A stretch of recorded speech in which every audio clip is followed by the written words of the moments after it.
So kind. All right, what's up, everybody? I'm happy to see all of you too. This is too nice. I gotta be honest. This is too nice of a comedy club.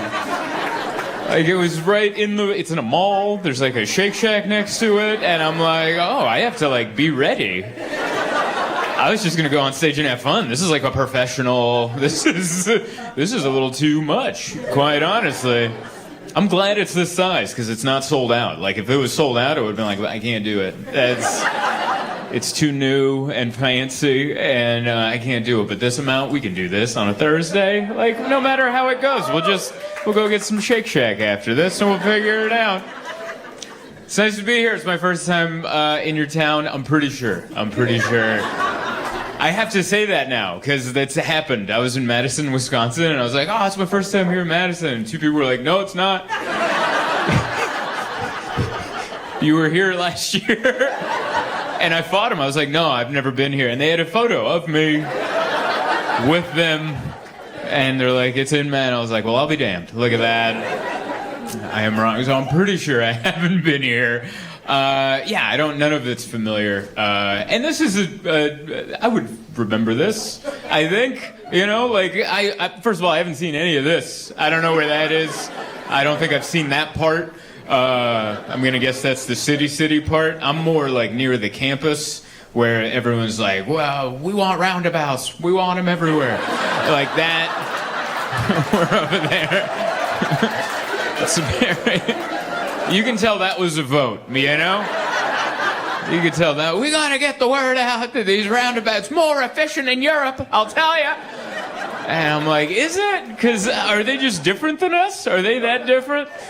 I got lost so many times. It's so frustrating getting lost in a roundabout because you can see the thing that you want to do, and you're like, oh, no, all right. And I don't want to loop it, because that's the thing. If you miss it, you can loop it around, but everyone knows. Everyone knows you missed it, you know? And I'll be embarrassed to go in there and go, loop, loop. Oh, there we are, right over there. It was very nice. It's a beautiful, there's like a bell tower memorial. I'm at that hotel right there, right next to it. There's a big bell tower that looks cool. I don't know what the memorial's for. I could tell I got quiet, so I'm sure that... I'm gonna guess that's something I should have Wikipedia'd. I apologize.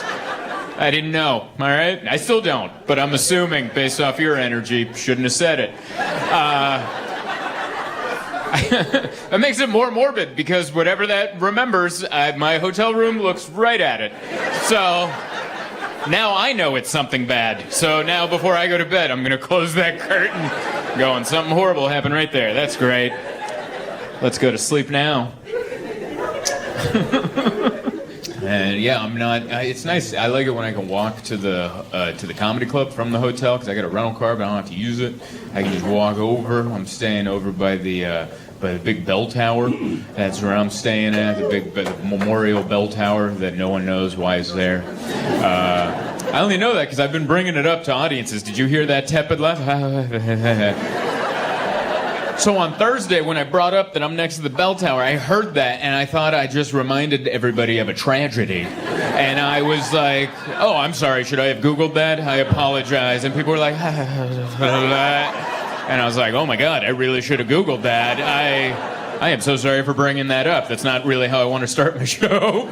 And also, my hotel room overlooks it, so that's pretty horrible. Every night before going to bed, just closing the blinds, like something tragic happened right there, apparently. And I had two audiences, like Thursday's audience and Friday's early audience of people I met after the show, and everyone came up to me like, yeah, we don't know why that bell tower is there. We don't know what it signifies. That's why we were quiet, because we were like, I don't know, do you know? I don't know. And I took that for, good God, he's bringing up our tragedy. And then finally, the last guy at the last show last night, he's like, you know what, this is stupid, I'm going to Google it. And he Googled it, he's like, World War I. It's a World War I memorial. And I'm like, and no one knows?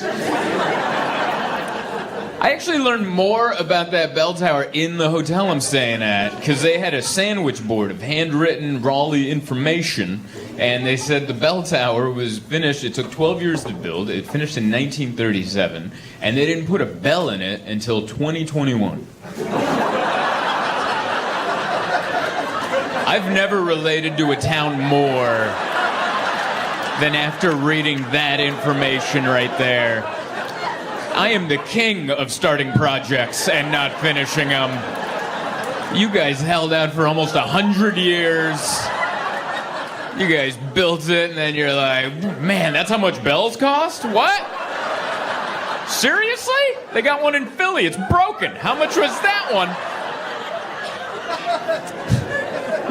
It's so funny. I can tell. I'm like, yep, shouldn't have said that, you know. I don't research towns before I show up. I like to just come in blind and then ask dumb questions and then have people go, you're not even close. You're not. I was in Greensboro, North Carolina yesterday. Is that where you guys are from? Yeah, you're from there? Yeah, that's where I was. I was at a comedy club over there, and so I made the drive out here. But it was pretty nice, you know, nice and 50, you know. You guys have cop cars that aren't regular cop cars. They just kind of sneak up, going, hey, hey, hey. And you're like, no, I was doing it, you know? Because I'm not a good driver anyway. I weave. I don't know how to do, like, especially with new cars. New cars correct you. And I've never realized how bad I've been until every time I get in a rental car that's like, what are you doing, dude? Right? It feels like my mom's right next to me, just going, hey, hey, right there. Like, I'm offended. I paid for this rental car. If I want to weave it, let me weave it. It's so rude. It keeps beeping. It's one of those rental cars. I don't even know what it's beeping about. Just beep. Beep. And I'm like, what's happening? And they're like, you're driving. Just letting you know you're driving. Just intermittent beeps. Not a fan of any of it. I don't own a car. We are thinking of buying one. We live in New York City, so you get away without having a car, but we're thinking of buying one. Just one. My wife and I are going to share a car, so we're trying to compromise on a car, which means neither of us are going to get what we want. That's what happens when you and your wife compromise on something. You're like, both of us are going to be kind of sad at whatever we pick. No one's going to be pumped with whatever we get. We want two very different cars. I want a Toyota 4Runner. I think those are cool. I grew up in Southern California, and that's a very Southern California car, and I'm like, oh, I want one of those. And she wants like an Audi Q something. They're both SUVs. That's the only thing we have in common, is we want an SUV. And but we're gonna end up with a Mazda. That's what we're gonna end up with. We're gonna be sad in a Mazda, just going, yep, not you either, huh? This is fun for none of us, isn't it? This was the car we came together on and went, fine, give it. That's how you want to be excited about that. I don't know. It's been a fun week, though, in the news. That was good. I watched Trump's thing where the people fainted. Did you guys watch that? I don't know, because I watch it on Instagram, so I don't know if they messed with the footage, but was it that funny? Like, live? Because I was dying laughing. I was on the toilet this morning at my last hotel, howling. You know how people go LOL and they don't mean it? They mean, Like that. I was legitimately howling on the toilet. I was banging on the toilet paper like I was doing hammer fists. It was so funny. He's giving a speech and someone's like, we need a doctor. Ah, doctor over there. Give doctor. And then another guy fainted. All right, does anyone else want to faint? Like, he was so annoyed that people were fainting. Anyone else feeling woozy? Yep. And then they cut, and he's like, and as they're like wheeling the first guy out, they're like, we love that man. We love that man. He said that, and I'm like, that's so... Because I've also performed when people have fainted, and I gotta be honest, Trump handled it so much better than me. So much better than me. He was like, how about some music? Let's put some music on. Let's have a soundtrack for the EMTs. And I loved it. He's like, how about some Pavarotti? Let's put on some opera tunes. And my favorite part wasn't even him. It was the poor woman that was on. I don't know who that lady is, but she looked very serious. She looked like she wanted to take this seriously. And he's like, all right, put on YMCA. And she's like, why? Because she wants a cabinet spot. She wants, and you got to put, yeah, we were going to talk policy, but now we're doing Village People dances. I love it, man. I mean, it's all interesting, but it's weird, man. I was watching him, and that's our Albert Einstein. Like, you ever think about that? That's our guy. That's our Albert Einstein and Henry Ford into one. That's our guy, and I'm like, that's not good. That's our guy. That's our guy. Ah, damn it, you know. Like Albert Einstein was like, E equals MC squared, which I still don't know what any of that means. But people say it a lot, so it must be important. And then our guy's just like, here's an ugly truck. Come get into this hideous truck. It doesn't look done, the truck. It looked like Elon burst into the meeting where like the artist was still working with the clay, you know? And he was like, that's perfect. And he's like, oh, dude, we're making it. And then that guy's like, can you take my name off of it? Because I wasn't done shaving the clay. There was more, it was going to be more not this. He's like, that's it right there. Beautiful. Beautiful. Paint it? No. I want it to look like, I want it to resemble an old faucet. That's the kind of shine I'd like. Not a new faucet, old faucet, like that hotel where you keep your socks on. One of those faucets. He has a facelift, and it's not. He gave us all a good life lesson. If you're gonna get a facelift, you got to stay your weight. You can't get a facelift and then gain weight because those guys didn't account for that. They pulled it to where they thought you were going to hang out for the rest of your life, and then he added face to it. It's just so weird. His face is right here, but then there's more face. He looks like a 12-year-old kid who's wearing a Halloween mask, but the Halloween mask is for a 6-year-old. So it's just like, this part's all right, but then there's like way too much. We still see your old face. Where you can't. And he's got all the money, and that's what they gave him. So, you ever think of that? Like, he's got all of it, and they're like, "That's what they gave you?" And he's like, "Right." And everyone's like, "I guess. I don't know. I'm gonna fly to Turkey. I wouldn't. All right, don't." Oh. I remember one time I made fun of Elon, and they're like, oh, that's not fun. Don't make fun of him. And I'm like, I can't punch any higher than the richest man on the planet. I can't punch any higher than that. He's the best, you know. And what he does, whatever that is, I don't know. I can't explain it, but he's doing great. Yeah, it was an interesting week that I read that, because, when I grew up, they always inspired me to read the news. I was told that. All my teachers, read the newspaper, you need to be informed. And I'm reading it, and they're like, I don't know if I misread the article, but apparently there's hillbillies attacking FEMA people because they think the government controls the weather. And I read that headline, and I'm like, maybe I don't need to read the news.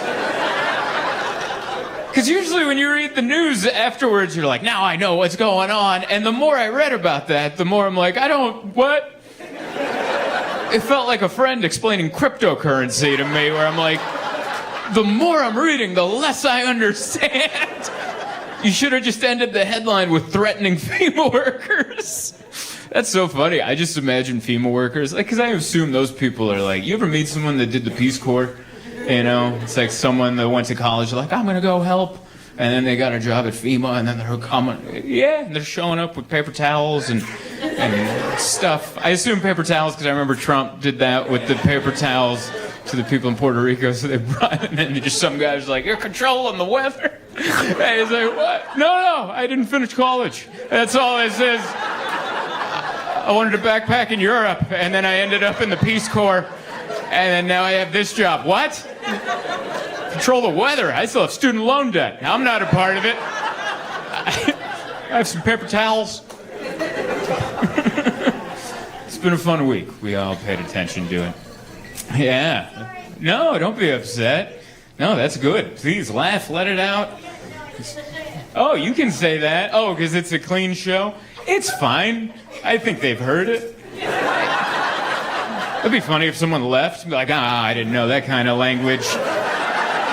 This is going to be uttered by an audience member, let alone. It's funny because there's also different levels of clean. You know, I wasn't always a clean comedian, but I did a dry bar special, and then a bunch of people showed up, and that's when I started selling tickets. And they're like, we love clean comedy. And I'm like, I guess that's what I do. All right? Clean up these jokes. Because I've always been, I didn't, there's new comedians now that they just blow up. They've been doing it for 4 seconds, and then they're like, I am who I am, and I'm an artist. I'm not an artist, all right? I've been doing this for 18 years. I am whatever you hire me for, all right? I'm that guy off of Craigslist with an old work truck and some hammers in the back, and you're like, can you fix the roof? Yeah. I'll give it a shot. I don't know. That's me in comedy. If the comedy world changed tomorrow and they're like, we want filthy, I'd be like, let's go. All right? I can filthy it up. I've never said that out loud before, but... That's why I argue with the thing of because it is art. It's just because we don't have another word for this, so we call it art. But I just didn't want to work. That was it. I was willing to do this for no money as long as possible with the idea of one day I won't have to work. And I can say, that's my job, And that was the whole... That's why I have very hard feeling. I don't think comedians should be allowed to vote, quite honestly. I think everyone else should be allowed to. I don't think my people should be allowed to vote because we're not a part of society. We're not a part of it. And I get a say on we should do this with my tax dollars. You slept till noon. What are you talking about? You don't get to just come in and guess. I don't know. It's great. Don't get me wrong, but it's not real. I started doing comedy for a living, where I got to quit my day job. I think I was 28. So, and now I'm 37, so it's almost 10 years. It's 9 years. And I think that's when I stopped maturing as a human being, is 28. So I'm still, no matter how old I get, I'll always be 28. And I'm not saying that as a good thing. I'm saying that as life's gonna keep happening, and you're just gonna be that guy. Because that's my fear. That's my fear. I watch Kid Rock, and I'm like, that guy, he didn't grow as a person. Kid Rock's a great example of, Kid Rock's a great example of, that saying, never change. That could be horrible advice sometimes. Because that guy's been Kid Rock this entire time. Which is actually a credit to him. I mean that as a compliment to him. Do you know how hard it is to not grow as a person? Life keeps changing, and he was just no. He bought houses, went through divorces, signed mortgages, and he's fall with the bottom. We should study that guy. But I also have a fear that I could become him because I stopped becoming a person of society when I was 28. And I felt it when I went back. I went back home I flew back to San Diego, where I'm from, for my fantasy football draft. That's what I'm saving all these miles for, so I can fly back. And I hung out with my friends, and they're all my age. We went to high school together, but they're I've seen how much they've grown. They own boats. I don't own a boat. It seems like such an adult man thing to do. You're like, hey, have you seen my boat? And you're like, what? That's amazing. What kind of? Oh.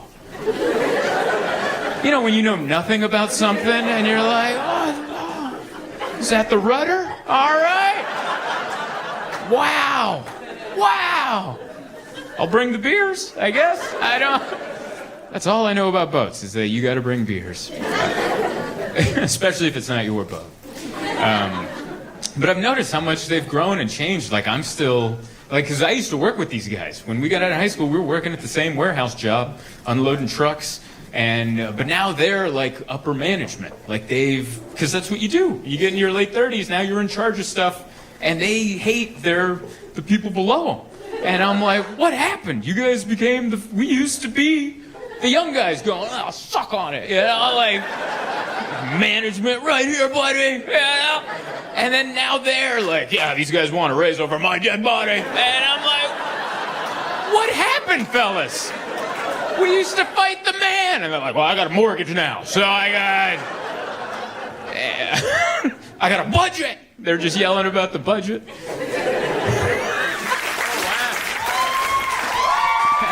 It's nice to be here. Wow. Holy, I wasn't expecting that on a Wednesday, but there you are. That is a lot. I didn't realize where this table was going to be situated. This is weird. I feel like you guys are seated like judges at a boxing fight. That is incredible. What did those tickets cost? Were these cheaper than like the other ones? Like, listen, we have discounted seats, but you are going to be on the stage with him. I feel so uncomfortable. I'm sorry, I'm this close to you. I'm gonna hang out back here. I apologize. I feel like I disrupted a dinner. Like I came in, like a lunatic came off the streets. And you're like, I'm so sorry. I'll stay back here. This is this is my first time here, and every time I'm like, this room's not gonna get weirder. And then I came up here, and I'm like, it's weirder. I was in the back next to a koi pond for some reason, and I'm like, there's no way it's gonna be weirder on the stage. And it is. What is any of this? I feel like we're at a Mediterranean restaurant of some sort. And they got foreclosed on, and someone's like, leave everything. I'll just put a comedy club in there.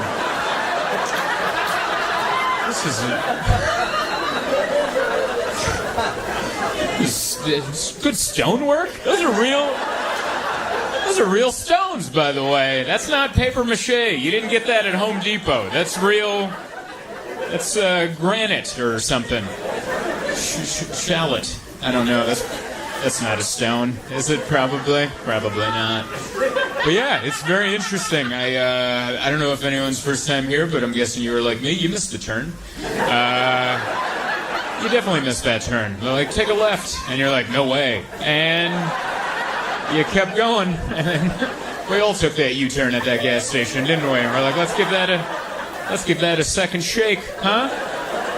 We drove in. I love it. Everything's been surprising. All of it. This is where it goes down. We're at the entertainment capital of Greensboro right now. We're right across from Arizona Pete's.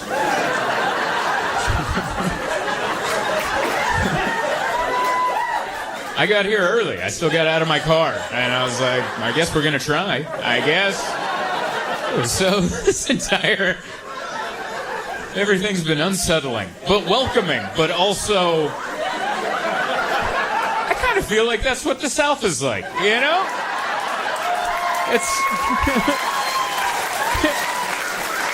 It's welcoming, but at the same time, you're like, I don't know.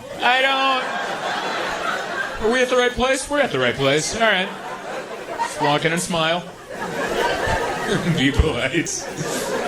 Yeah, I had a good... I'm staying at a hotel not far away, and it's one of those hotels where you can tell they're about to change the name. You know those? I stay at a lot of hotels, and I went into this one. I'm like, oh, this is going to be a Ramada soon. Next time I come back through, this will be a different establishment.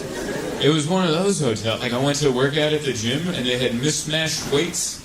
Like, they were from, half of it was from Gold's Gym, and the other half was from Planet Fitness. Like, someone picked them up, and was like, yeah, there you go. That's the gym. I've never seen that before, and I was like, all right. And the shower worked. Hot and cold worked. Medium was the problem. If you want it hot, you're getting hot, buddy. You want cold, ice cubes. But if you want middle, I heard like a gurgling, moaning sound come out of the... It sounded like the Titanic was trying to make a U-turn. And I'm like, is that me? And I turned the shower off. I'm like, that was me. I think I woke up the entire hotel to take a shower. But it's very nice to be here. I want to say this is my first time here, but I made that mistake last week. I was in Madison, Wisconsin, and I was like, it's so nice. I've never been to Madison. And two people were like, you were here last year. That's how much I travel. And I said, no, I wasn't. And they showed me a photo of me and them. And you could hit the info on your iPhone. It says Madison, Wisconsin. And I'm like, well, I'll be damned. All right, I guess I have been here. I don't believe I've been here, but I might have. I think I might have performed at a college here. Your last comic was talking about that when you go perform at a college. If it's the gig I remember, they had to get the sound system for my show out of a shed, and a student got stung by a bee. And that student came up to me and went like, you better be funny. I just got stung by a bee. And I was like, all right, pressure's on. And I didn't do well, I'll tell you that. It was during a lunch. I don't know if you know that. Like, they do comedy at colleges because they have entertainment budgets for no explicable reason.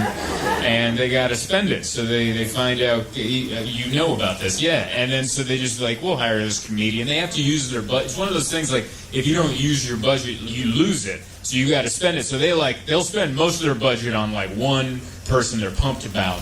And then they got some leftover money. And they're like, that's where we come in. All right?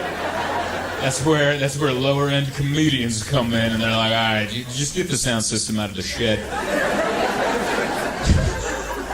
I've done some of my worst shows at colleges. The worst ones I've ever, like Souls. Like if you were there, if I had footage of those shows, you'd be like, and you kept going? You didn't just quit? You just wow. And I was an adult while doing it. It's one thing if you're also their age and in the situation, but I was an adult man. I was in my 30s, and I was just in a cafeteria with two students. And then, true story, two students further away than you guys. I will say that, like, in the middle, and then I had to be like, right, and then, you know when, like, an 18-year-old makes eye contact with you, you're like, how dare you judge me, you know? I wanted to grab him like, this is how I pay my rent, you know? Like, I wanted to give him a little throttling. But you can't do that. Yeah, you can't do that. It's against the rules. Do you work at a college? Is that what it is? You've been through a lot of universities. Okay. I don't know what you just meant by that. Does that mean you attended as a student and then you have a lot of degrees? You could have just said that. Like, we could have.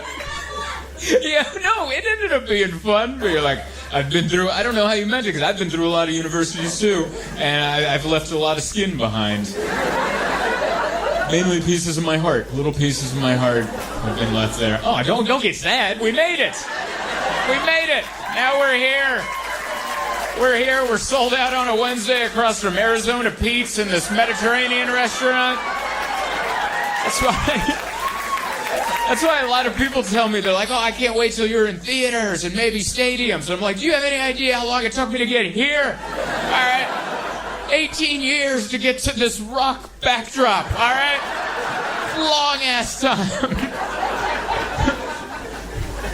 If there's any shortcuts in show business, I don't know any of it. It's a good time for the bills to come. Once again, we plan that. I like the fan you have. That is so classy. Like a debutante. I love it. That's a Southern thing, right? A Southern belle. A debutante. All right. I said it out loud. You're like, yes. All right. I will say, people in the South do have a good way of making people from out of town feel dumb. I will say that. It's the stare. You guys have a very magical stare where you go, like, you know what it is? you cock your eyebrow a millimeter higher than where it was before, and the other person goes, I'll just throw myself off a cliff. I apologize. Even when I checked in at the hotel, they're like, oh, I got your room on the second floor. And I'm like, oh, do you have anything on the first? And she's like, and I was like, second floor's great, you know? I like a little vantage point. Get me ready for this stage I'm performing on tonight. I'm up here on the second floor, looking at everyone at the pool deck. You made it to the end. I'm so proud of you. You know, I look at the statistics. A lot of people watch like halfway through or 3/4 of the way through, but not you. You watched the whole thing. Bravo. Thank you. You know what else you can do for me? You can hit like, you can hit subscribe, but more importantly than all of that, you can go to my website, zoltancomedy.com, and see if I'm performing in a town near you, and then come see me live. Everything's better than live. Reggae, jazz, poetry. Good Lord. Come see me live. We do fun things, because I normally don't go outside. I'm an indoor guy, man. But my wife's exciting, and I want to stay exciting. So I try not to shoot down ideas. Like, she asked me once, she's like, do you want to go rock climbing? And I was like, what kind of rock climbing? See, that's a better answer than hell no, you know?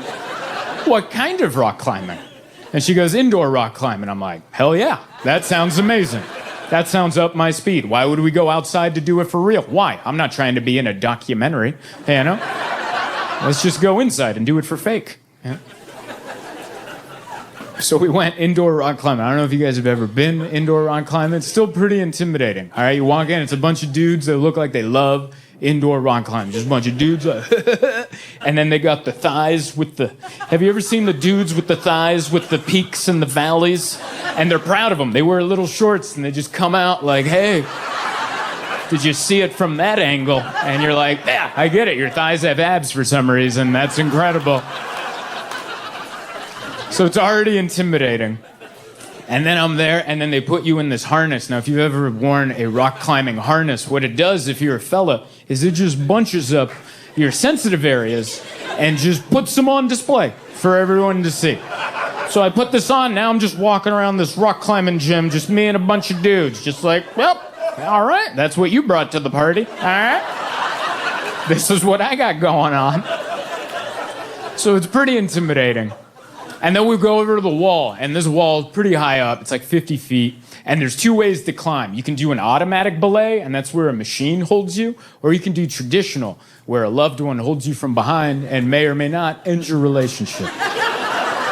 So we decided to go automatic belay. We're bringing in the machines for this one. And I remember the kid hooked me up, and the kid Clay with his flat-billed hat, like, he doesn't care. He just gets to climb for free if he hooks you into this thing. And he's like, oh yeah, as long as this is hooked in, you won't die. And I'm like, why would you say die? I'm pretty sure they train you not to say die. I would imagine, you know? That would be the most embarrassing death of all time if I died doing that and that word got out. Did you hear Zoltan died? Oh my God, what happened? He was rock climbing. Ooh, no. It was indoor. You guys would be like, oh, how? The floor is padded. How did he do that? That'd be like dying going indoor skydiving. You're like, how does that? I don't know. Someone must have hit the reverse switch on the fan. Turn that into a blender, you know? I always love the reaction to that joke because you guys are like, is that a button that they would have? I would assume not. So anyway, I'm locked into the automatic belay and I climbed. You know what I found out? I'm pretty badass at rock climbing. I got up to the top in like 5 seconds. Like a cat up to the top. The hard part's actually coming down because you don't climb down, you rappel down like Tom Cruise in Mission Impossible. You push off, you come back, you push off, you come back, and you just power hump your way down this rock. And I'm up there, and it's hard to let go. It's really hard to let go, because Emma's like, hurry up, and I'm like, shut up, don't rush me. And she's like, you're good, the automatic belay has you. And I'm like, yeah, I know it's supposed to work, but a lot of things are supposed to work. How many videos are there online where you're like, oh, look, that didn't work at all. Look at him go. So I'm not just gonna trust it. So I put a little weight in my ass, and I was like, all right, cool, I feel it, it's got me. And then what you're supposed to do is you're supposed to push evenly with both feet. So you go back evenly, come down, come back to the rock evenly, push off, power hump your way down. But they didn't make that clear during the instructions, because when Clay with the flat-billed hat told me that, he was mentioning that information while he was putting on my genital harness, and that really needed to be two separate conversations, all right? You can't slip in need-to-know information when you're messing around down there, because I'm not listening to you, I'm just watching your thumbs. That's all I'm doing. So apparently while he was doing that, he's like, make sure you use 2 feet. And I'm just hearing wah, wah, wah, wah, wah. I'm like, where's that phalange going? You know? So I'm up there. When I push off, I didn't push evenly. I pushed harder with 1 foot than the other. So instead of going back even, I went back sideways. And now I'm going down, but now I'm coming back to the rock sideways. So all those little nubs I climbed, I hit every one of them coming down like a human plinko. It felt like 50 people lined up to sock me in the ribs, and I'm just going down, da, da, da. And I look down, and there's my wife and Clay just laughing at me. And I'm just staring at my bouquet of genitalia going, I am an indoor cat. I shouldn't be out here. Meant to be indoors.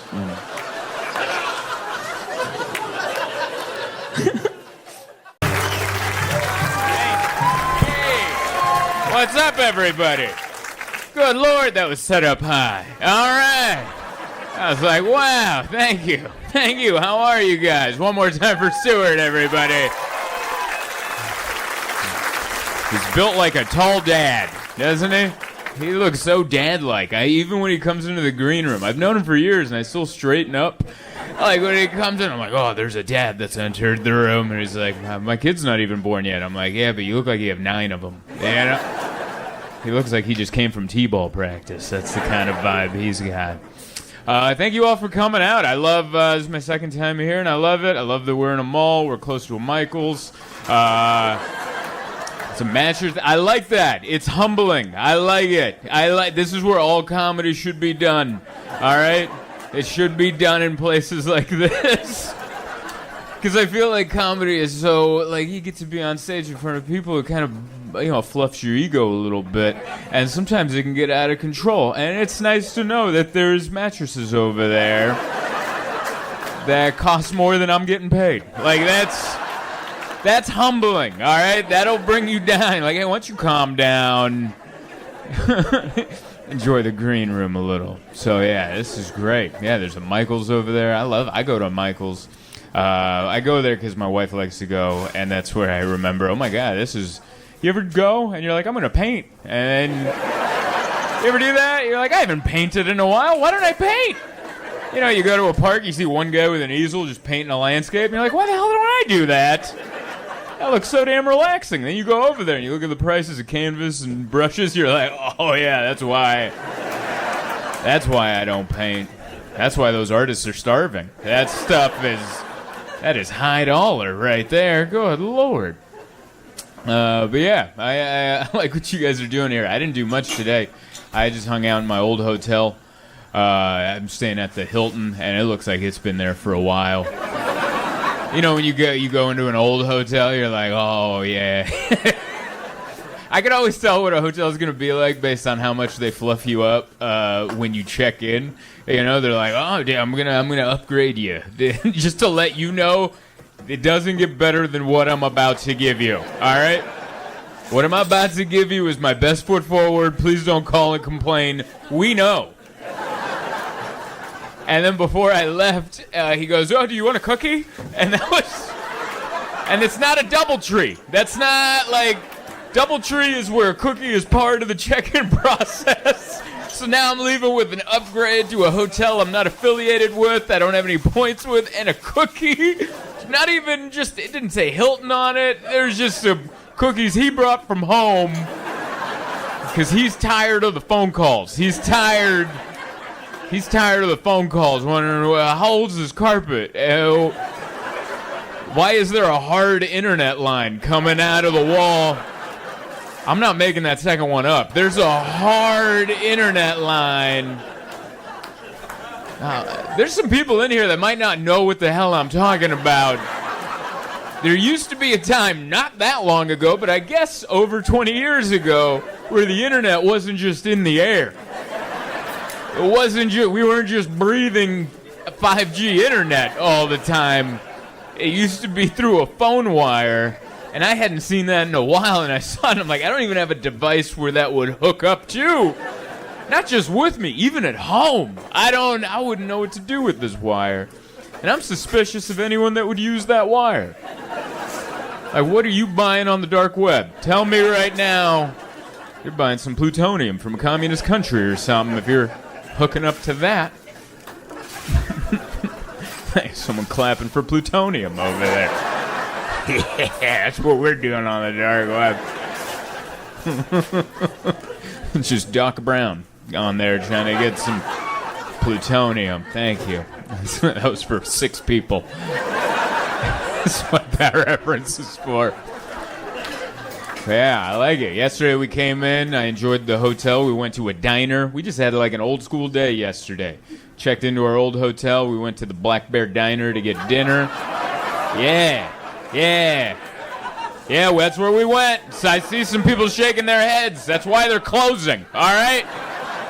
Diners all over America are going out of business because I say the name of one, and you guys are like, don't go in there. It's a piece of Americana that we're losing. Couple food poisoning cases. Calm down. That's how we beat the enemies back in the day. We had to have a strong gut. Yeah, I went and I looked. It's 3 stars. 3-star review, average. Over 1,000 reviews for that Black Bear Diner. 3-star and a hard 3. Not like leaning towards 3.5. It was dipping to 2s. And it made me mad. It made me mad when I saw 3 stars. You can't, I don't think you should be allowed to review a diner. That's home. That's like, you know how churches are exempt from paying taxes? I think diners shouldn't have to accept your reviews. That's a piece of it. It's supposed to be like home. It's supposed to make you feel cozy, like a home cooked meal. And guess what? Home cooked meals are inconsistent too. All right? Sometimes mom whipped together what she had. You don't get to give it 2 stars, all right? My tuna salad had too much mayo. Yeah, well, it was expiring tomorrow. And they had to clean out the drum, all right? You're not going to give that 2 stars. Why don't you pick up your fork with the weird prongs and get into that tuna salad? Yeah, pick up that murder weapon that was definitely involved in a court case and somehow made it back into circulation here at the Black Bear Diner and dig into that tuna salad. I love it. And all the other people eating at the diner with you look like they survived something from that diner. There's always people being wheeled in. You're like, oh yeah, stay away from the meringue. The meringue got me in '92. Lost a pancreas. I love diners. I like the waitresses. I like them because they're nice but mean, you know? Like a single mom. It reminds me of I was raised by a single mom. They're nice, but they got a lot to do. So it's like, hey, hi. You know, it's that kind of thing. They smile, hey, yeah, yeah. Their eyes just say, no substitutions, all right? Just point. Don't be weird. God help me if you say dressing on the side. Not today, okay? Not today. I love diners. I don't know. We're losing them. Now all the restaurants all just kind of look the same. You go up and there's a thing, and then there's just wood. Every place has wood and just light bulbs dangling. And they put fruit in baskets so you can see, we have fruit here. And then I hate them. It all looks the same. I want some mystery. I want a kitchen that you can't see. I love it. You're at a diner like that, the door opens, the little flap doors, they come out with a food, and you just hear, indistinct arguing in the back. Just the door opens, I dropped the steak! And then you're like, it just closes. And you have to, I love that. You don't have all these new restaurants, everyone's prim and proper, they're clean. Everyone's got an apron, no stains. Employees, no tattoos, no prison time. I want some prison time. I want a cook to walk out of the back and strike some fear. You know, just come out, oh my God, that's what's back there? No complaints. I don't know. I miss a little bit of danger. But I drove around enough of Sacramento that I got enough danger. It's the sense of danger. I like it. There's a lot of people that cross, like, I don't know what the streets are, but I had to go. There's like an intersection where, I don't know what happened. You guys were like planning. I think you guys had good intentions when you guys started Sacramento. You're like, hey, we're going to be on the grid system and everything's, but then there's like one intersection where it felt like two brothers wanted to design the city and they couldn't decide who should lead. And so the mayor was like, all right, you design that half, you design that half. And then somehow they met where they just came together and they're like, what now? And they came up with a roundabout that's not a roundabout. It is the most confusing. It's like the Rome roundabout, but if it was a triangle and they put a chevron in the middle. I was just trying to get a Starbucks. I almost quit. I almost went back to the hotel. And I'm like, I don't think we're figuring this out. A disaster is what it was. But it was fun. People just cross the street, just run across with confidence. And I can't tell. I'm like, there was a dude crossing the street. I couldn't tell if he was speeding up because he was going to go behind my car or if he's like, this is it. And like, I didn't know what to do because I didn't want to slow down because I'm messing up his game plan of going behind me to beat everyone else, or I'm going to help him out by flooring. Yeah! And then that's an insurance claim. Thank you. Some people laughing over there. Like they hit someone today. They're like, oh, we hit that guy earlier. And I don't know how safe or unsafe Sacramento is, but I got a taste of it last night because we went back after the shows and the parking lot was full. It was Friday night at the hotel, so a bunch of rooms were taken up, so all the good parking spots were taken. So there's only like spots near the street.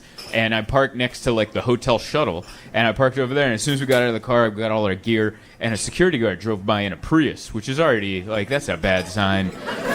When have you seen a Prius roll up to break anything up? Like, when is that?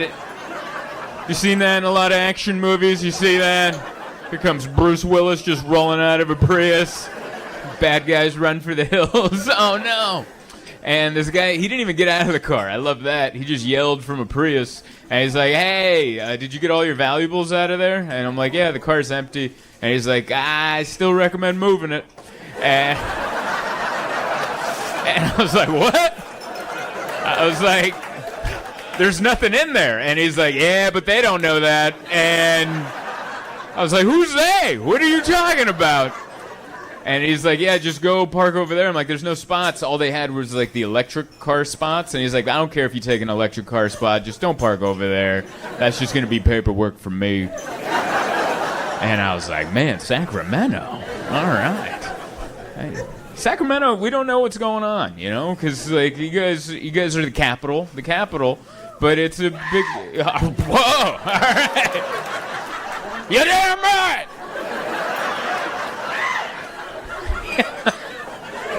Someone that works at that building right there. You're damn right it's the Capitol with an OL, not an AL. Thank you. That was for a few spelling people. Yeah. Have you ever written the wrong capital in a Facebook post and got corrected by that guy? You know the guy. Everyone has one in their friend group. It's OL. AL's for the letters. Yeah, you guys are Sacramento, man. This is where it goes down. And yeah, it's like there's a few states where, like, the main city in the state isn't the capital, and you're like, oh yeah, Sacramento, that's the one. It was like Tallahassee, Florida. You're like, all right, there's a lot of other ones you could have picked, but you went with Tallahassee. I think it's like whatever city has the most letters. I think that's who gets to get it. Sorry, that's a dumb joke. But that's what I thought of on the drive over. I'm like, I'm into that. I don't know. Yeah, I didn't do much today. Just sat back watching the news. I don't know what's going on with airplanes. What happened? They just keep like the weirdest things where you're like, oh, it just caught on fire. Did you see that? There was a plane that caught on fire and people got off the wing. Like they had to exit the wing. And I'm like, what?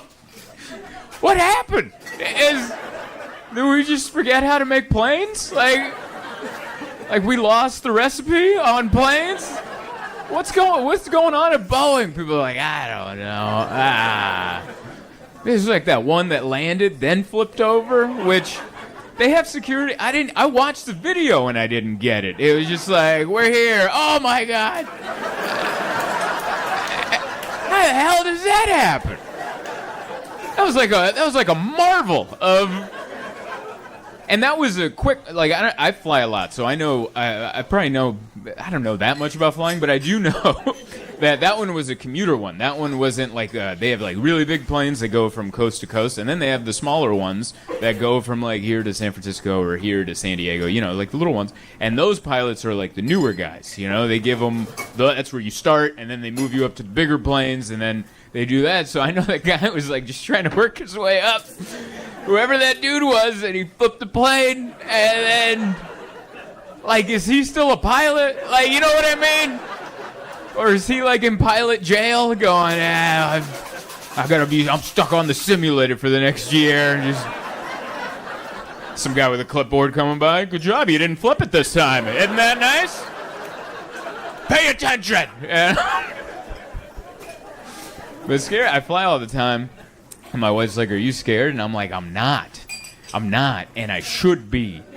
Because my chances of this are higher because there's more opportunity. But I'm not. I just don't even think about it. It's because it's weird because I live in two realities. There's the reality of what I see on my phone, and then there's this, and it doesn't seem real. Even when I watch stuff through my phone, I'm like, nah, that's not. Yeah, I guess. You know? I don't know if that even makes sense what I'm saying, but it's like two different things. Like we just moved into a neighborhood and I got the Citizens app. If you don't know what the Citizens app is, it's an app. It's pretty much like you're Snoop. It's an app for Snoops. Like if you enjoy doing this in the neighborhood, just going. This app is for you, and that's who I am. I'm a Snoop. I hear something. What the hell is going on there? And it's great. It lets you know what's going on in your neighborhood the moment the 911 call happens. So you know before the cops even arrive. Like, there's a dispute outside. You're like, what? And then in the distance, you hear, wah! Like, the police are coming. By the way, I don't know what siren that was. That was San Diego. We got Dragnet comes out. That's who comes. That was not the correct siren. But I'm all into that app. I love it. I used to think I lived in a boring neighborhood until I got the Citizens app, and I get alerts all the time. There's a naked man throwing rocks at traffic. And I'm like, 700 feet away? That is so close. And then they have another button that says, if you're close enough, they go, do you want to go film it? And they have a camera button so you can live your dream of being a local news person and just go and film the crime just as it's happening. And my wife stops me from doing it, but I'm like, I'm gonna go. She's like, what are you doing? You're not gonna go. Don't go. They let you know so much. Like last week I got an alert that a sexual predator moved into our neighborhood. And then they're like, do you want to know what address and what he looks like and what his name is? And I'm like, yes. And I hit yes, and they're like, oh, you need to sign up for premium. Not making that up. $7.99 a month if you want to find out. And I'm like, is that where we are now? You can't monetize pedophiles. That's not okay. That's for Spotify, not for the Citizens app. Which is crazy because that's actually free information that you can get. You can always Google for free the sexual registered pedophiles or predators, whatever, that live in your neighborhood. But the Citizens app knows that we're lazy. And it's like, hey, you want to save your thumb the movement? And just give me $8 a month. I'll tell you right now. And I think about it. I do. Because that is who I am. I don't know. I don't know. I pay attention to the news. It's especially this day and age. It's fun. Trump, he has me Googling so much. Every time he gives a speech, I'm like, what? What? What does the Department of Education do? Like, does that mean schools are over or what? And I found out, no, schools are more state-run, and that just there's just going to be no more free lunches. Which, yeah, that's fine. I grew up on free lunches, but you know what? I think I would have been a better person if I paid for that pizza.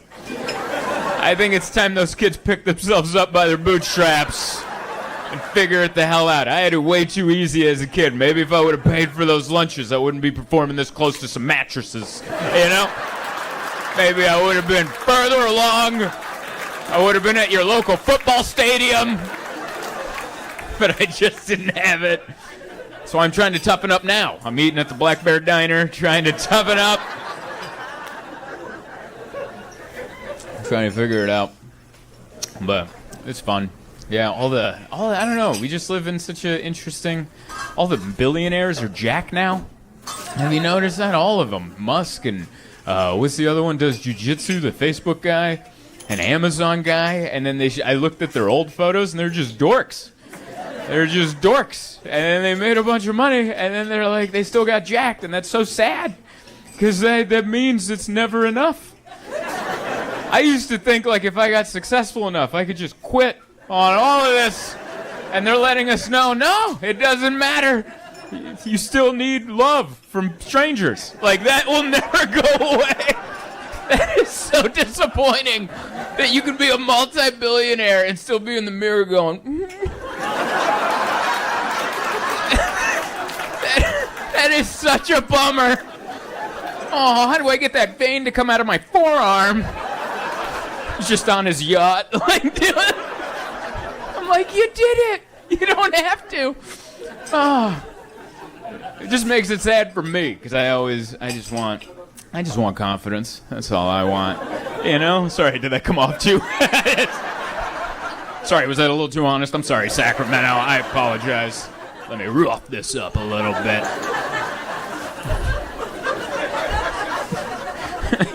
I have a wavering confidence. Oddly enough, the most confidence I have during the day is doing this.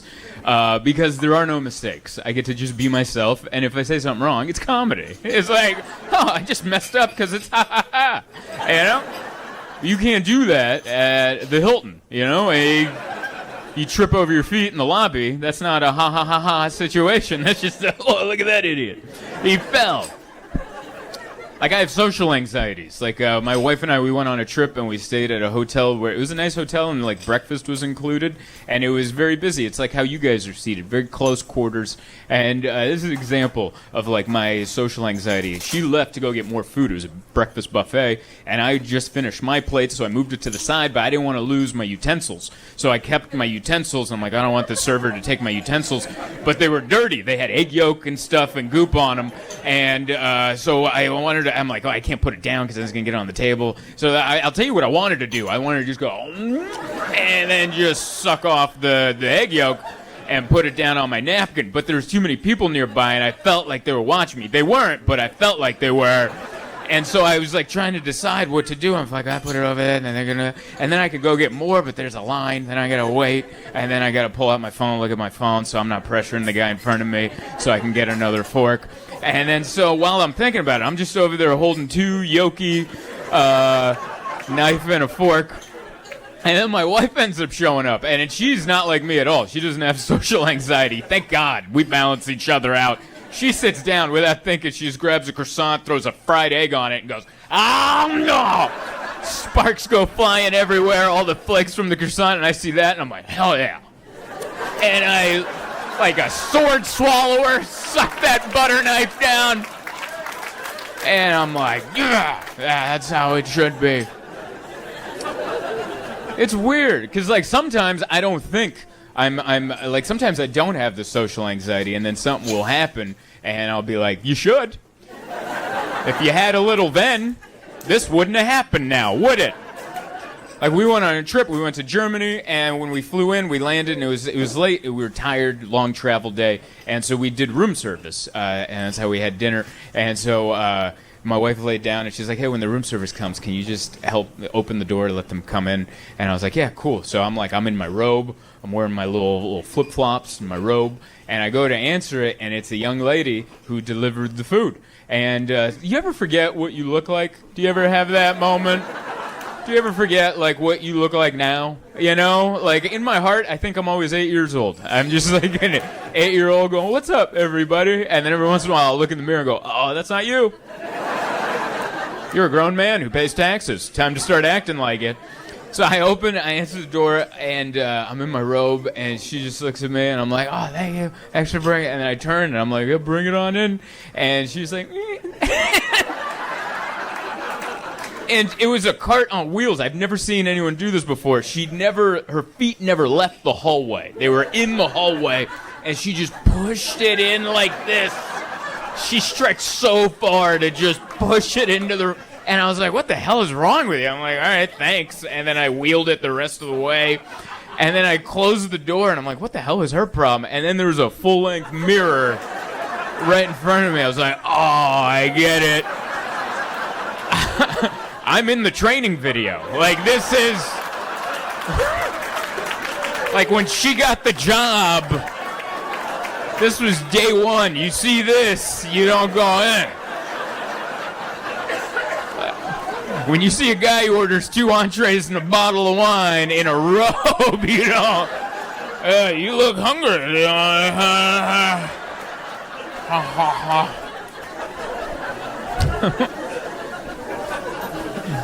And I've thought about that for 3 weeks. And I was like, maybe if you had a little more social anxiety, you would have put pants on.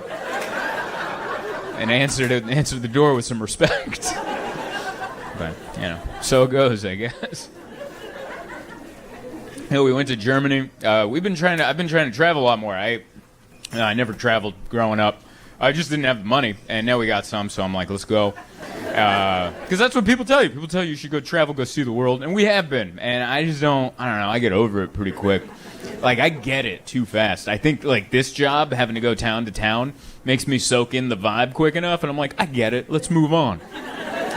So every place, people are like, "What are you going to stay, like 2 weeks?" I'm like, I can get it in about 2 days, you know? I'm going to go in, we'll go see like, we went to Cologne, Germany, and we saw the... Whoa. Is Sacramento... What is going on in Sacramento? Are you guys from Cologne? Yeah, that is awesome. Yeah, we went to Cologne, and we went and saw that Gothic church. That big... What's the name of it? Yes. The cathedral. It's a... Saint... Is it St. Nicholas? It's not. Oh. They're from Cologne. Oh, it's called what? Kern. That's true. Yeah, because I saw it on the train station, and I'm like, that's not how I call it. I did that. But yeah, we went and saw that, and it's a terrifying, it's a beautiful church, but in the most terrifying, it's scary. It's like sharp, and it's all dark, and it looks like it's got like mold on it. And I'm like, man, this is how they got people to go to church back then. They're like, get in here, it is. You think it's scary? Wait till if you don't come, dude. You better get your ass in here. We're gonna be talking about. But it was gorgeous. It was beautiful, and we went and saw that. We went to some art museums, did all that. But I mean, I got it in a couple days. You know, I got it, and then we moved on. And Germany is an interesting place, like, because like you guys seem very friendly, and you're already smiling so much more than any smiling I saw. I don't know if you know this, they don't smile in Germany. There's just, every place we look, and they stare. That's another one. It's like, you know how like we grew up and you're like, your mother would be like, don't stare. Over there, it's like, why aren't you staring? Like, that's how parents raise their kids over there. Why aren't you staring at that man who looks uncomfortable at breakfast? Holding that fork with yolk dripping off of it. Why aren't you staring at that man? And that I didn't know that. I didn't do any research. So every room we walked into, it was just every eyeball would just stare at us how we walked across, and it just made me feel like I walked into the room wrong. Like I honestly didn't know what it was. After like the third day of being stared at, I was like, my wife's Persian. I was like, man, are they racist? And my wife's like, what? You think they're racist? I'm like, why are they staring at us? Are they racist? And I'm like, it's my first interracial relationship. I've been waiting for this moment. All right. I've been waiting for it. I'm like, man, it'd be so cool if I could marry someone that wasn't white, and then we could have that moment where I'm like, love is love. Don't you dare tell me who to love. You know? And I was getting my speech ready at breakfast. Look away, you know? Love is colorblind or whatever. But then we went back to the room and we watched a YouTube video on like German culture, and I was like, man, I'm really glad I didn't give that speech. I'll tell you what. See, that's a benefit of the little social anxiety of like having to do that, but... Hello, this is Zoltan Kaszas, and the year is 2025. Isn't that crazy? Isn't that mind-blowing? If you were just sent in from the past to the future, and this is how you're finding out the year, I'm sorry to be the bearer of bad news. What the hell am I talking about? The point of this is I am on tour all year. It's what I do. A bunch of cities. I'm very excited to hit them all. If you'd like to see if I'm coming to a town near you, go to my website, zoltancomedy.com. There also might be a link in this video, maybe right over my eyes. I don't know what the editor is going to do with this. It could be in the description, what have you. But if it's not, zoltancomedy.com. Hit the shows tab.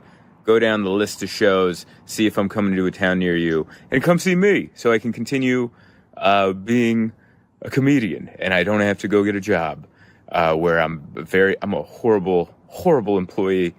I've been told many times by numerous bosses.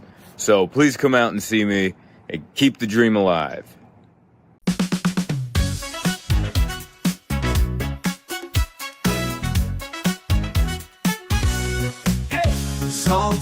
Zoltan.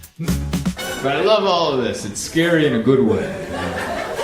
You get to go home and you're like, we lived today, didn't we? We didn't just go to a Panera and call it a night, you know? We lived a little. Like last night after the show, we went to a bar down the street called Gem. I don't know, some people just made noises over there. Have you been to Gem? Spelled not G-E-M, J-E-M. Just to let you know, they picked a word off of Google. Have you been to that bar? Listen, yes, but also I loved it. Like it's a bar, but you can tell selling alcohol is not their main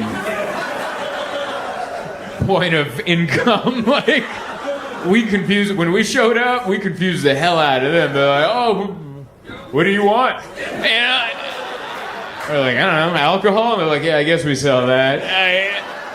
They were so confused, like sketchy people coming in the back door, they'd see us, and they're like, oh, and then they'd leave. And I'm like, what are they, selling passports in the back? What are they doing back there? It was great, man. We blew that bartender's mind. I don't think that guy's ever made a drink in his life. Like, I bought a beer. I got a bottle of beer, and you can point at it on the wall. And they don't have a cooler. They have a straight-up refrigerator, like from a house. Like a magnet, kid's report card on the front, refrigerator from the house. And he opened it up and like, here you go. And I was like, never seen that. I like that. And then my wife's friend, she ordered, I don't know why, but she ordered a tequila and soda. And he's like a drink? He was confused at the order. And she's like, yeah, like a drink. So he pulled out a shot glass, filled it with tequila, and went. And she's like, no, like in a drink. And he's like, in a drink? Yeah. And then so he got a bigger glass, poured the shot into the bigger glass. And she's like, but there's needs more things. And he's like, what, you need ice? And she's like, yes, I need ice. And he left. There wasn't ice in the area.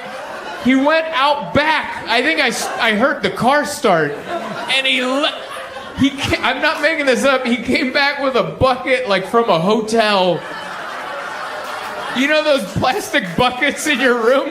He came back and he had tongs and he put ice in there. And then he's like, he had a can of club soda. It wasn't like with the gun. It was he's like, and then he poured a little. He's like, more? And she's like, yeah. And he poured a little more. And he's like, how much? And he's like, to the top, dude. This one drink took like 9.5 minutes to make. And we're all just standing there watching him. And he looked nervous, like we're cops or something. He's like, oh, God. He's going to know about the chinchillas we're selling in the back. And then he pushed the drink over. And the lady goes, she looks at us, she goes, I'm scared to ask for a straw. Because I don't think he's going to know what that is. But we had a great time over at the gym, dude. That was weird. People came in, they saw us, and they're like, whoa. They looked at my wife and my wife's friend and was like, oh, these are some classy ladies in here. Like, these people haven't seen women in so long. I don't know who these were. These people were like from a Bukowski poem or something. It was cool. It was cool. And you're not going to get that by going to a nice bar. That's why I like going to... That's where you get a story, all right? You go to a nice bar, what's the story? Oh, I ordered a cocktail and it came out really nice. And the guy went, shaka, shaka, shaka, shaka. And then they had maraschino cherries and I thought it was really good, so I asked for a second one. And he gave me the second maraschino cherry. That's not a story, that's a boring story. Instead, we went to a business that's clearly a front for something illegal. And we hung out there for way longer than they wished we would have hung out. And we had a great time. That's how stories are made. Go to shady places, all right? Also be careful. I don't recommend you go there by yourself. Go with a group. Go with enough that they're like, well, we can't kill them all. And then you'll make it out, and you'll have a good story to tell the next time you're at a thing, you know. But I like Toronto. I like what you guys do here. It's a good group. Everyone's so happy. Like it seems. I don't know. You guys are probably like, we live here. We could tell you a different story. But from an outsider standpoint, from someone who's visiting, it looks good. I love it. I love it. We walked around downtown. You guys got a children's hospital. Very just a blunt name. I love it. Like, I don't know how you guys, if other cities, I don't know if you guys know, but other cities have children's hospitals too, and they call them something like, oh, St. Jude's Children's Hospital, or something Children's Hospital, and you guys are like, sick kids.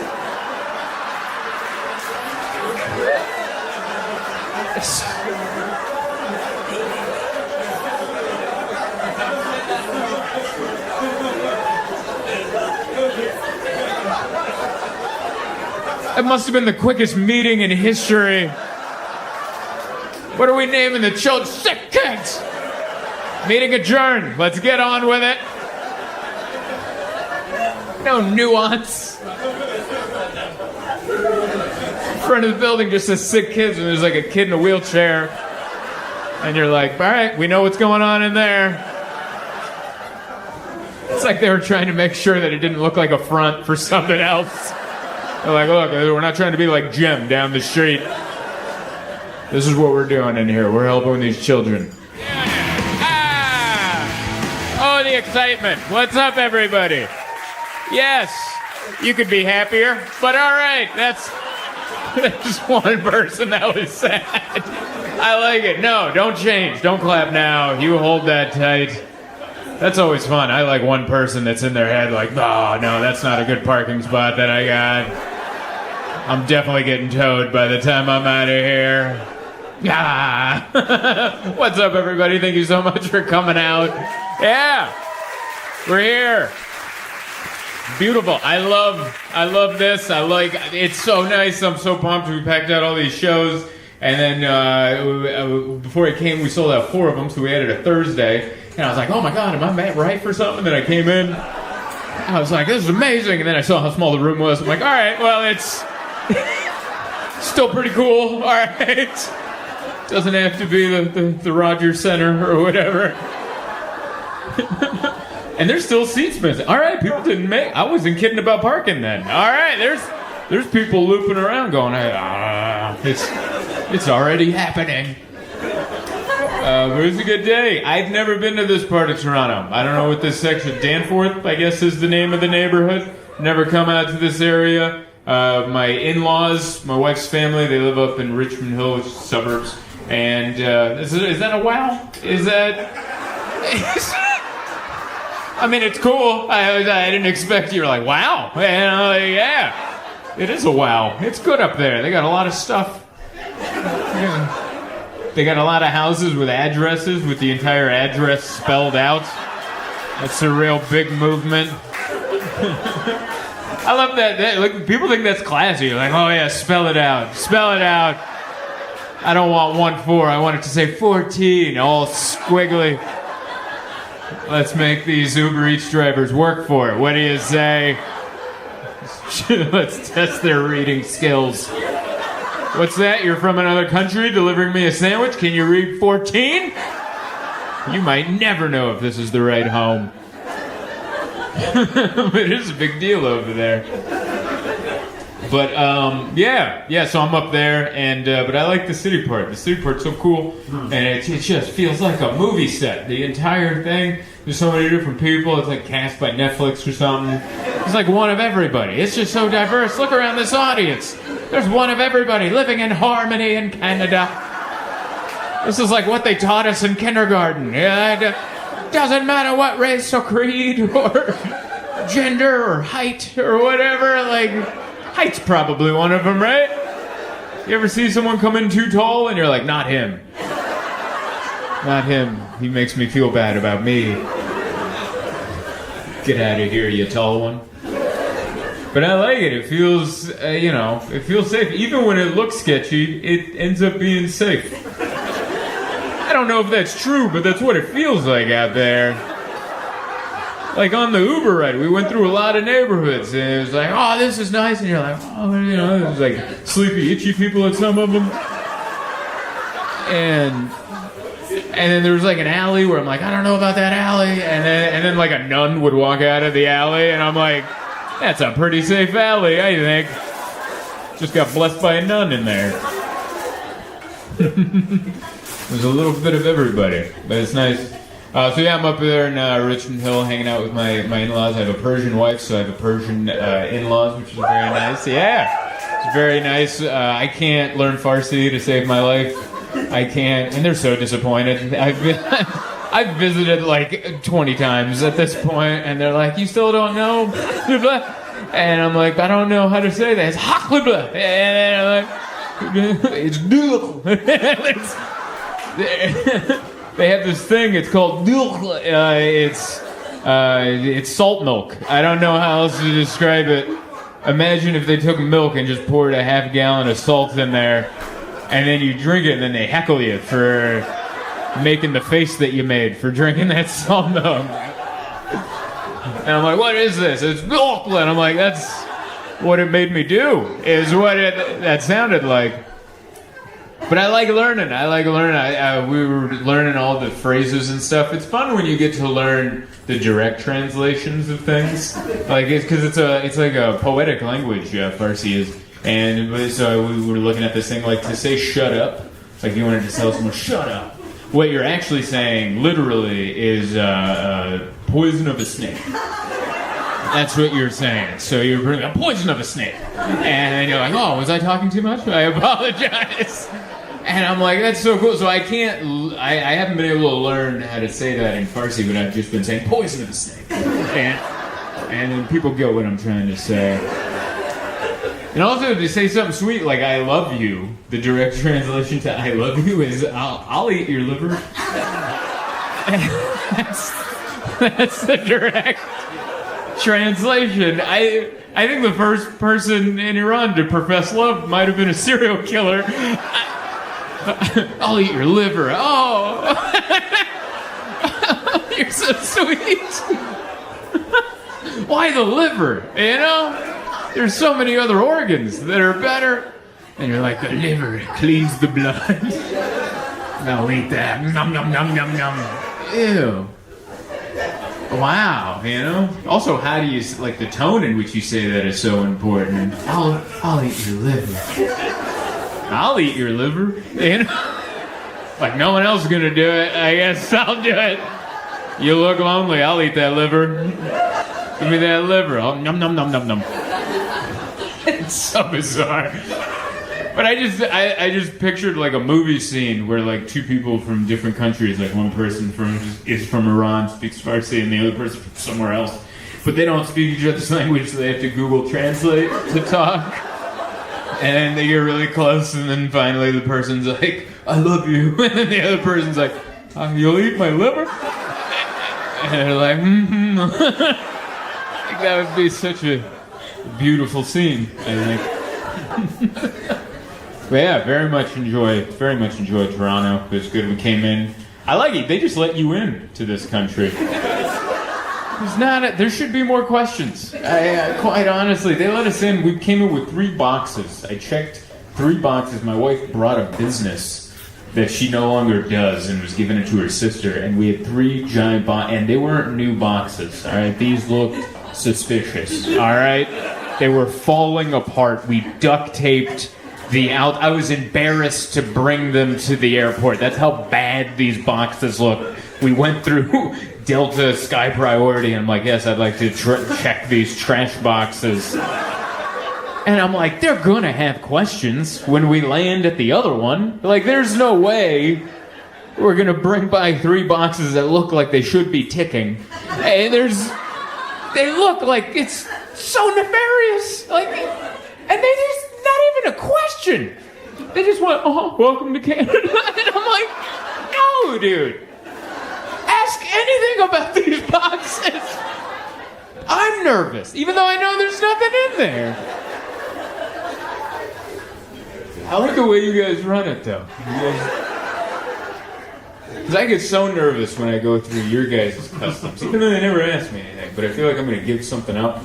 And especially when I'm coming for 2 reasons. Because I'm coming here to work, which I'm supposed to declare, and I'm coming here to also see family. And then on the computer, you know, they have you come in, there's like a screen, and they're like, are you coming here for work or business? And I wanted to do, you know, both, kind of. And then I just hit family, and I'm like, he's going to know. And then I wasn't ready for the photo, because it just came up and flashed, and I went, And so now I'm handing him a readout of me going, and then with a lie on there, or a half-truth of like, I'm coming to see family, and picking up a check at the comedy bar. And so I get all nervous. Because the first time I came to Canada, it wasn't on this side, it was on the Vancouver side, and we drove across, and that guy looked me up, like he was on my website. He was on my comedy website asking me questions that would only be on my website. And I was like, are you on my website? He's like, I don't have to tell you that. And I was like, it was so bizarre. It was weird because that one we weren't telling. My buddy Ed, who drove me across, was like, you're just coming to hang out at my house. Don't tell him about the show because you're supposed to. And by the way, I wasn't getting paid a lot for this show. I was performing in Kamloops at a 6-pin bowling alley. They have less. I don't know if you've heard of this. They have bowling alleys with less pins and a smaller ball. And I guess it's easier to play drunk. I don't know what it is. And apparently that wasn't enough entertainment for this venue, so off to the side, they're like, why don't we bring in a comedian from San Diego? Just have him drive across the border. It'll be fine. And so I flew into Seattle, got picked up and smuggled across. And that guy was nosy, dude. He was on my website, and then he was like, so where are you going to stay in Vancouver? I'm like, I'm staying with my friend Ed. He's like, oh, that's your friend? And I'm like, yeah, that's my friend. Where'd you guys meet? I'm like, we met in Las Vegas. And he's like, oh, so you're going to his house? And I'm like, yeah. He's like, yeah. I'm like, yeah. And he's like, does he sometimes go to your house? And I'm like, I mean, not yet, but depending on how this goes, I don't know. It was like he just kept going. To the point where I wanted to go, hey, listen, man, I'm not gay. Like, there isn't anything between me and Ed.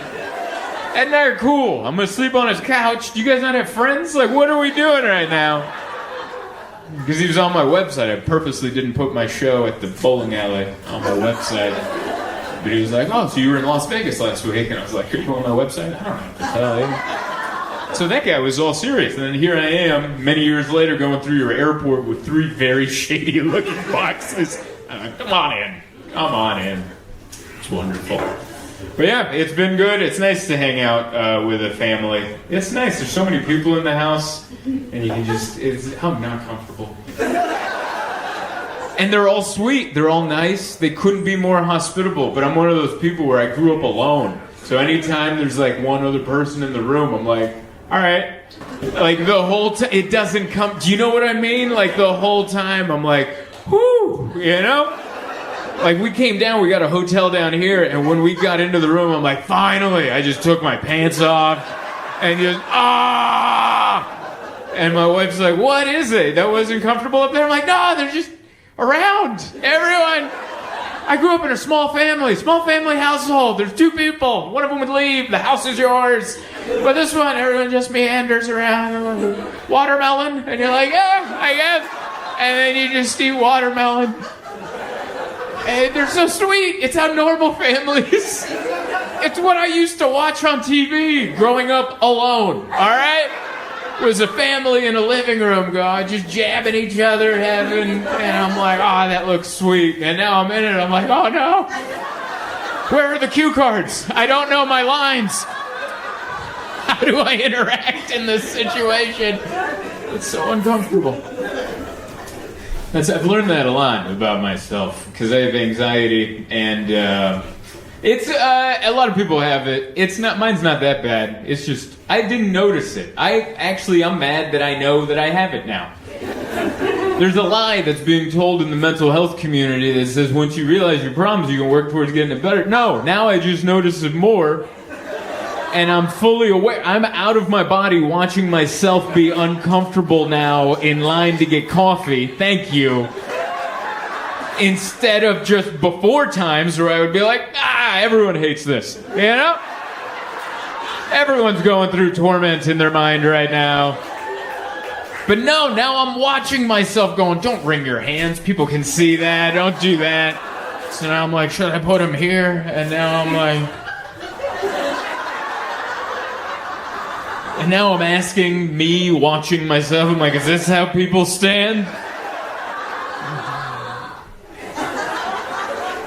I have my lines in my head. I'm ready to, I'm ready to roll. If I go to Starbucks, I practice my order in my head before I get up there because I never want to because if I'm not ready, I'll just yell whatever like, oh, London fog! And then I find out that's tea. It's not even coffee.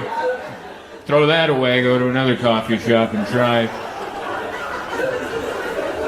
No, if I'm in line at a Starbucks, I'm just there like, bacon, egg, Gouda sandwich, sweet cream cold brew. And that's just the little tape that plays in my brain, and then I get a little closer. Bacon, egg, Gouda sandwich, sweet cream cold brew.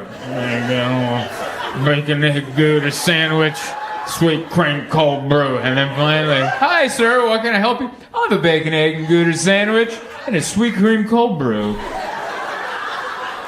But if they're like, we're out of all of that.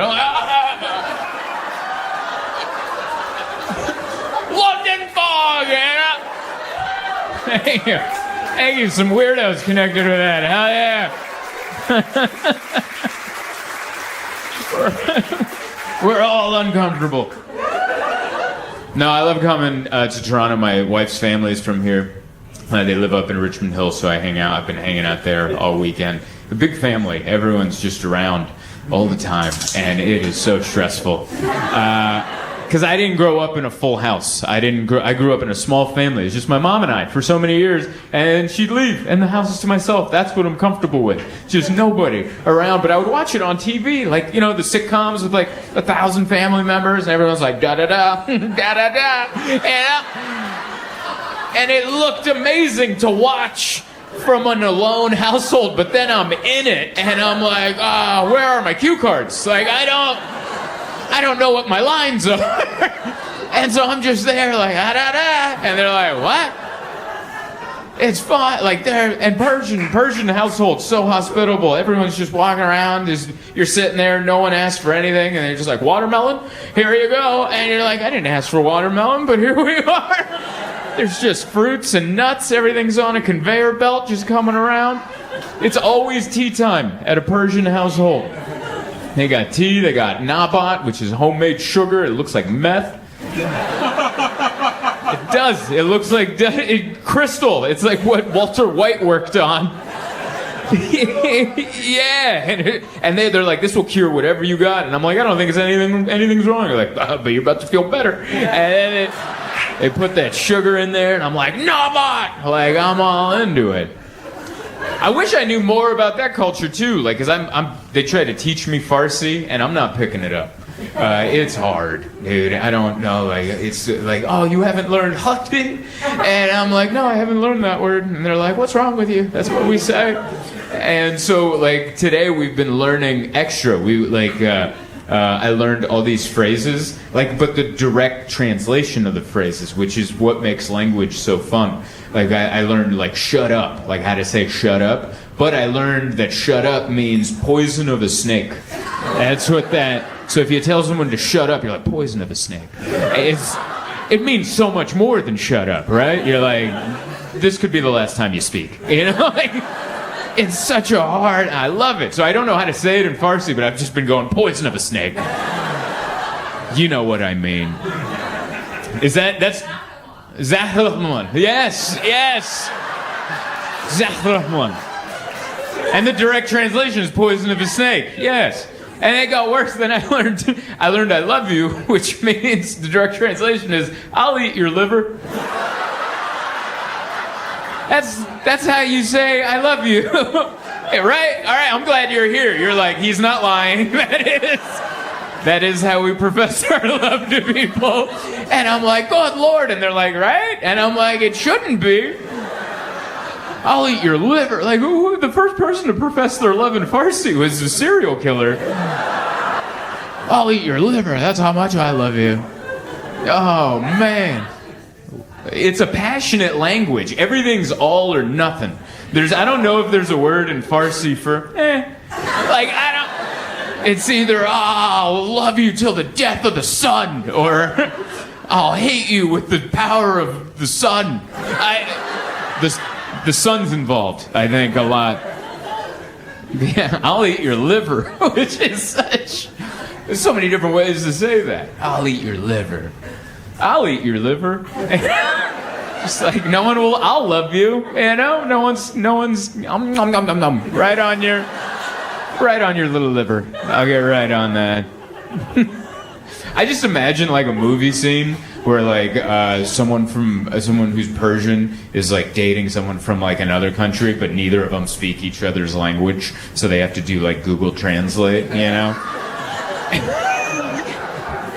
And they just get the direct translate, and the guy's like, I love you, and they're like, I'll eat your liver? You know, like, just having that moment, and then watching the breakup, you know? But it's a rom-com, so they'll come back around after they run into each other on a Ferris wheel or something.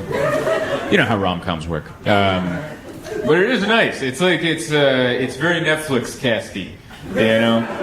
Where, like, there's one of everybody, you know? You ever watch an old movie and you're like, oh. I've been going through old movies because I don't like a lot of new movies. Not for the casting, by the way. That's not. I just hate the casting. It's just like, really? How did these two meet? No, that's not. It's not the casting. My issue with new movies is the dialogue. No one talks like that. Or at least I haven't met people that talk that way. In the new movies, people just, like, in comedies, two characters will just stand in front of each other and trade punchlines. And you're like, who talks? I've been alive for 37 years. I've never been in a conversation with me and some guy just duel jokes at each other during a holiday Christmas party. That has never happened in my entire, so I don't like, that's my issue. I think the dialogue with newer movies. And it's just slow down, you know? Everything's so fast. Slow down. I know everyone's brains are phones, but mine's like, all right, why don't we calm down? You ever put on an old movie?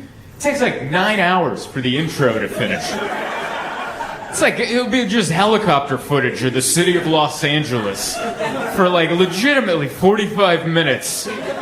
45 minutes, you're like, oh, we've already seen that building. And they'll circle the entire building twice. The sun will rise and set, and it's still circling. And that's how much patience they had back in the day. They're just eating popcorn. It was a pretty good movie. We got nothing but time. But I see why the casting's different, because I never watched any of the Dirty Harry movies. You know, Clint Eastwood, never watched any of those. I'm like, oh, why? You always hear the clips. Why do I know, make my game, punk? Why do I know that catchphrase, but I haven't seen the movie, so I watched one of them. I didn't know there was like 20 of them. They have a bunch, so I watched Sudden Impact. That's the one I watched. Came out in 1983. Intro took 4.5 hours. Loved it. Just wide scenes, like extra, like he'll get out of the car, close the door, put change in the meter, like double checks the lock. Like you see everything. Everything that gets edited out now, they're like, no, his shoelace is untied. Let's get that. Winks at a waitress. Like there's so many things that just cut through in movies now. And they left them all in. But yeah, Dirty Harry is not a good person. He would be a cop that there would be protests about. All the bad guys in the movie are not white. They're either black or Hispanic. And you're like, oh, I get it now. You know, I get why, like, the new casting. You're like, let's mix that up a little bit. That's looking a little... All the heroes are very white. You're just like, yeah, we're just trying to get things done. And everyone else is like, we're trying to mess things up. You know, and you're like, ugh. See that? Hey there. Thank you so much for watching my videos. Is this too close? We're keeping it. Thank you so much for watching my video. Please don't forget to like, share, subscribe, all that good stuff. Also, I'm going to be on tour all year, 2024. Might be the last one. So, you know, go to zoltancomedy.com, look at the tour schedule. If you don't see your town, sign up for my mailing list. I promise I'm going to try to come, and I'll see you out there on the road. Thank you.